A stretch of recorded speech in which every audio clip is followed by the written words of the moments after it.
uyod yun mo dito. Ako po na yung palauman pa po. Kaya di kung kayo mo cooperate ang kuan, ang mama ba? Dili kayo mo atubang sa mua, dili mo atubang sa pulis. Sa tambalan ni noon. Tambala naman inoon.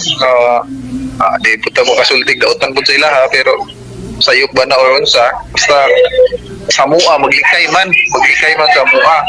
So mao ni among palauman pa kuya ang among investigasyon amo ning guanon ta ang istorya na mo si paritli ning amahan ug inahan. Nganong maglikay man sa inyo ha, sir?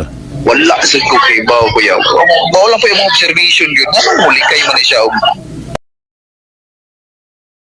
muduol mo tubang man siya og media. Matubang siya og media.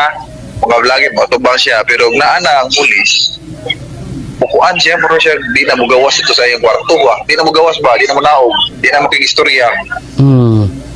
So, dami ko ang gamay nga pagduda. Samtang usa sa ilang gikagubtan kagahapon kay ang mga tao niingon nga naay nanimaho sulod sa panimalay. Maong ang pulis nagahimo na lang sila og senaryo nga daw nag-reenactment sila sulod sa panimalay aron makahigayon sila og tingkay sa mga suok-suok og tuod man.